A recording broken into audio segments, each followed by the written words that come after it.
నెల్లూరు నగరపాలక సంస్థ మేయర్గా దేవరకొండ సుజాత ఎన్నికయ్యారు. అవినీతి ఆరోపణలతో గత ఏడాది డిసెంబర్ 14న మేయర్ పదవికి పొట్లూరి స్రవంతి రాజీనామా చేశారు.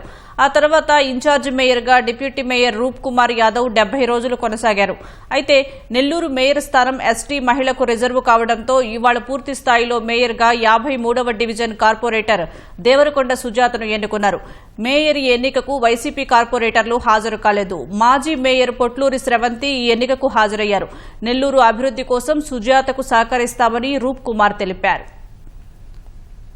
రాష్ట్ర ముఖ్యమంత్రి వర్యులు గౌరవ నారా చంద్రబాబు నాయుడు గారికి, మంత్రి డాక్టర్ పొంగూరు నారాయణ గారికి, రూరల్ శాసనసభ్యులైన కోటంరెడ్డి శ్రీధర్ రెడ్డి అన్న గారికి, నెల్లూరు పార్లమెంట్ సభ్యులు వేమిరెడ్డి ప్రభాకర్ రెడ్డి గారికి మరియు నా సహచర కార్పొరేటర్లకి, నన్ను నెల్లూరు నగర మేయర్గా ఈ స్థానంలో నిల్చోబెట్టిన ప్రజలందరికీ మరియు కూటమి ప్రభుత్వానికి నా హృదయపూర్వక నమస్కారాలు తెలియజేసుకుంటున్నాను. ఈరోజు దేవరకొండ సుజాత గారిని నెల్లూరు నగరపాలక సంస్థ కార్పొరేటర్లందరూ ఏకగ్రీవంగా ఎన్నుకోవడం జరిగింది.